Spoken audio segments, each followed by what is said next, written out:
How dangerous is it really an enlarged prostate? Am I really at a higher risk for prostate cancer? What if it's not causing my urinary problems? An enlarged prostate, how serious is it? That's our focus for today's episode.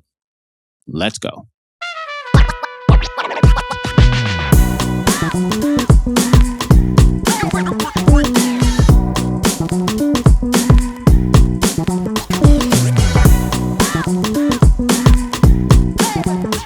Welcome to the Dr. Gio podcast. I am your host, Dr. Gio, where it is my full intention to help you with your urological function and how to live better with age. Today, the conversation is, how serious is an enlarged prostate?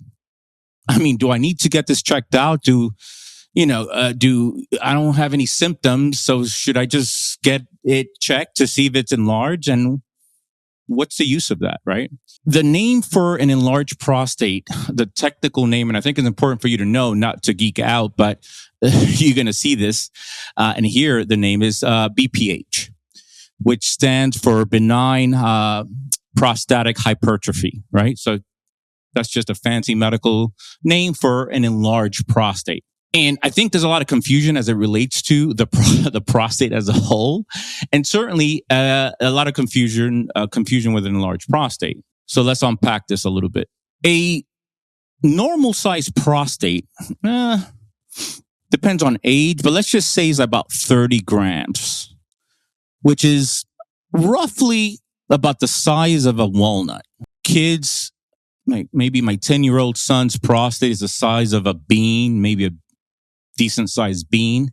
The size of an adult prostate, a normal size, is about the size of a walnut. Sometimes, so we said 30 grams, right? That's what we said. I've literally have seen a prostate that's 300 grams. So it's like 10 times as much, right? 10 times bigger. And that's like 300 grams is, the size of an orange, of a small to medium sized orange. And that's a big prostate. So what? What's a big deal? I mean, I have an enlarged prostate. Well, is it a big deal? And what do we do about it?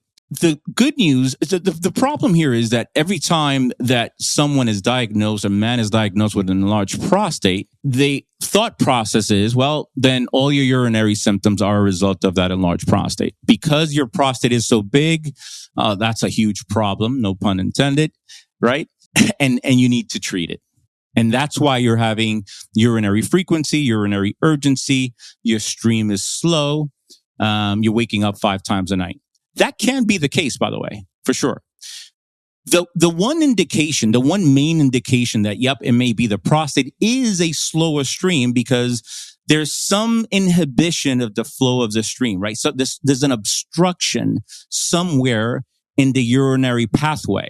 And women, they don't have a prostate, and women don't suffer, for the most part, from a weakness in stream.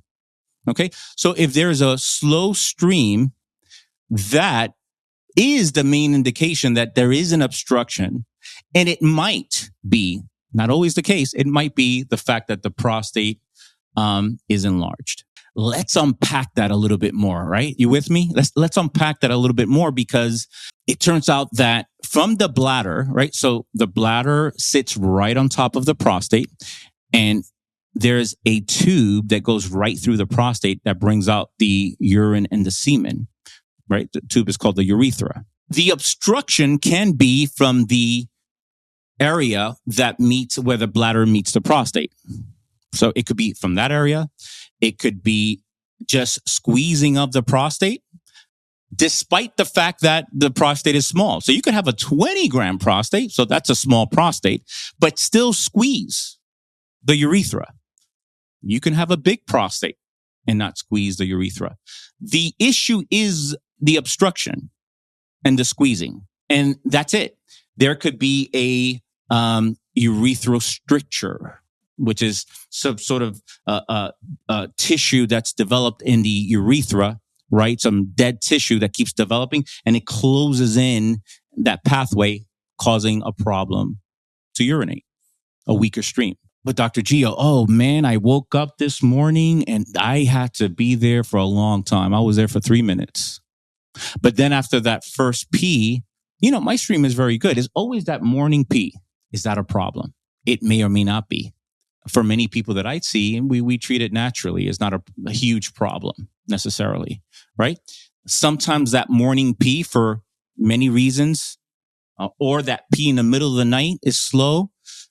It seems like the urinary system is still a little sluggish, right? It's still sort of half asleep. It takes a little longer. I don't always think that is a result of the prostate, that first morning pee.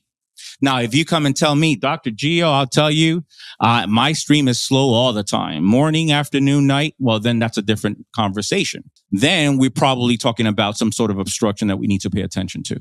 So is having an enlarged prostate a problem? It depends.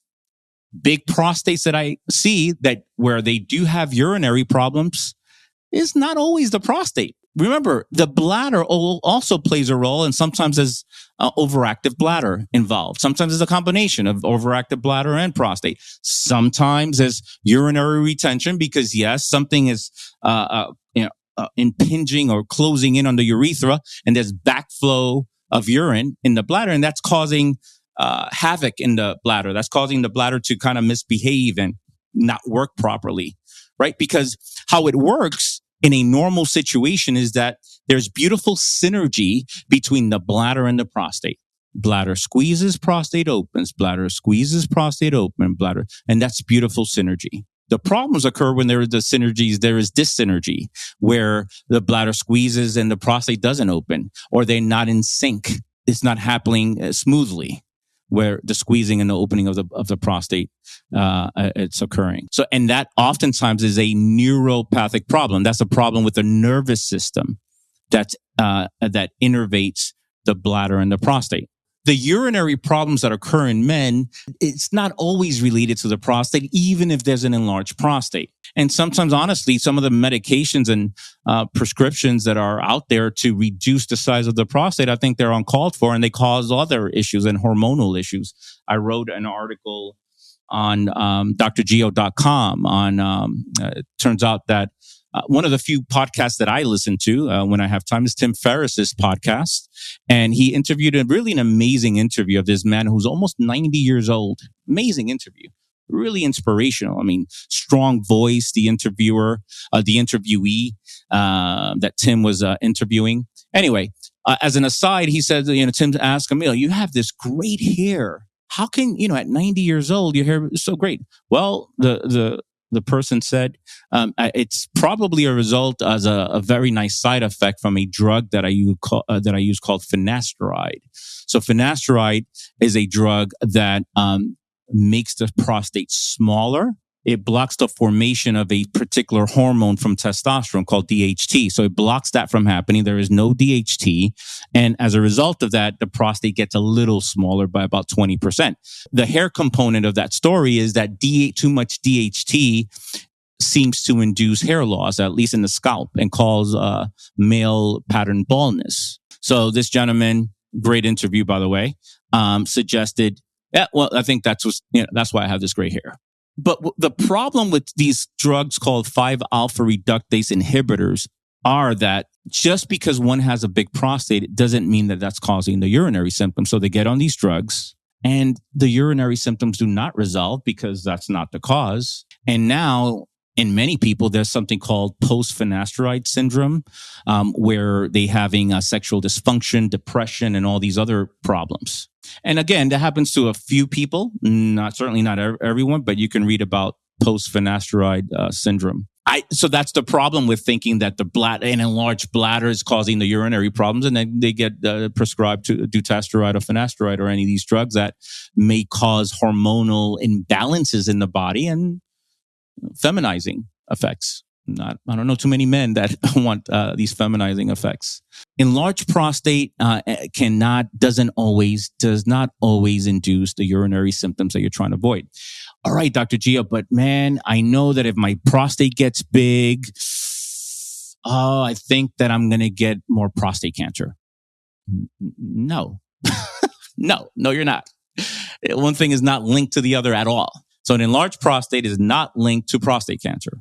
Okay, so what there has to be, if I have a prostate that's the size of an orange, that has to cause some problem.